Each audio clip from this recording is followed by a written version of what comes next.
Hi everyone, it's Janet Wakeland with RemarkablyCreated.com. In today's One Take Wonder video, we are going to assemble this really fun card featuring the detailed gate thinlit. One of the most requested projects was using the detailed gate thinlit when I requested you guys to give me feedback on what you wanted to see recently. And this week I kicked off a week of gate ideas. So I will not have a video every single day for those gate projects. You're simply going to have to visit my blog for some of them. But the ones that I feel need a little bit more instruction, a little bit more step-by-step, there will indeed be a video. Last night, I'll just show you real quick, this was the first project that we kicked it off with, a little home decor piece. This is a thin 5x5 canvas from the local hobby store. And what I did was I die cut the extra thick white cardstock, and I used it as a stencil, and I stenciled the gate on, and it's actually behind it. And then I went ahead, and this had a layer of the embossing paste on it, and I went ahead and just placed that over the top. Added elements from Spooky Cat and Pick a Pumpkin. This was another element from the framelit. So this is what we kicked off Gate Week with. And today is the 9th. So all the way through next Friday, you'll see a daily gate project. So let's go ahead and let's look at today's gate project. If you're not familiar with the detailed gate thinlit, there are 4 pieces. I have yet to put this one on a magnetic sheet. But you have your gate. You have this element here to create a coordinating piece on the cardstock. And then you have your really sweet little key and lock. So those are the elements that we're talking about, and what we're featuring all week is that. For the greeting on this card, I used tags and trimmings. I love this because, again, it's way beyond the holidays. You've got little dots that can just be a fun background. This will fit on a small tag. Enjoy. Again, non-seasonal little buttons. Lots of fun stuff. There's a little nose for your reindeer. It's what's inside that counts. And I want to give you a quick tip. Something that I do that may make a few of you out there in YouTube land gasp is that I do cut some of my stamps apart. If I know that I'm going to be using one part or element of a stamp frequently, and I don't want to take the time to actually sit and marker, then I will go ahead with just a pair of craft scissors and cut my stamps apart. I do maintain and keep both elements, but I do cut them apart. So that's what I did here with what's inside that counts.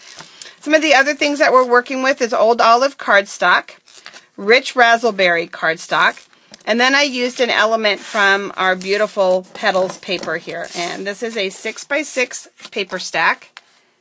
Lots and lots of beautiful colors in this. I love this paper. So just really, really pretty paper. So this is the element that I chose to pick. And what we need to do is we need to go ahead and we need to start by cutting this up the middle so that it will open. So let's grab our paper trimmer. And I haven't mentioned this tip in a while, so I'll point it out on my trimmer for just a second. Even though the scoring and the cutting blades are different colors, I do like to mark them with a Sharpie, S for scoring and C for cutting. A couple of different reasons. Sometimes you're in a hurry and you're not just paying attention, and that'll suddenly grab your attention. In addition, my craft room is also a classroom where my teammates and customers visit. And newer demonstrators may not be familiar, and newer customers may not be familiar with the trimmer. So this helps as well, too, if I'm not around to point that out to them right away. So let's move the scoring blade off to the side. We're going to make sure that the center of this is, oops, I'm glad I opened that up. We were missing the cutting blade piece, or the track piece there. There we go.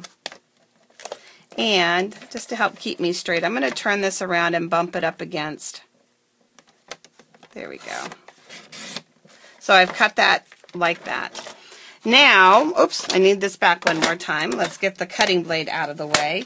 You're going to notice on Stampin' Up's trimmer that you can push the scoring and the cutting blades all the way out of the way so that you can keep both on there at all times. You don't have to worry about taking them on and off. What I'm going to do now is I'm going to score this little edge that is part of the framelit when you cut it out. So let's just give it a good score. And let's do the same thing here.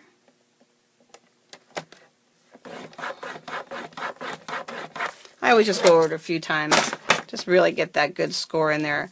Then I'm going to just start to kind of fold it along that line, and we'll use our bone folder then just to give us a nicer, crisper crease on that.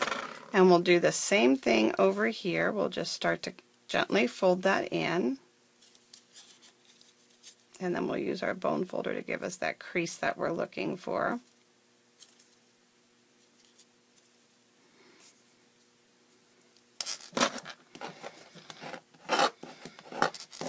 So now I have this little flap right here, and what I'm going to do, make sure that I've got the right sides, is I'm going to use tear and tape to help me really secure these, because this is a flap that's going to be open and shut quite a few times. So I'm just going to lay it in on the edge.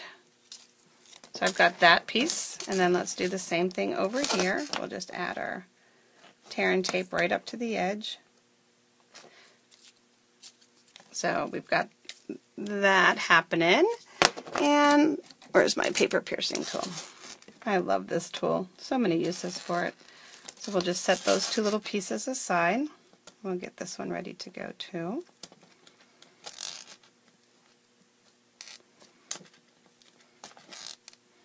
There we go. Okay, so for our actual card, we'll set those aside for 1 second.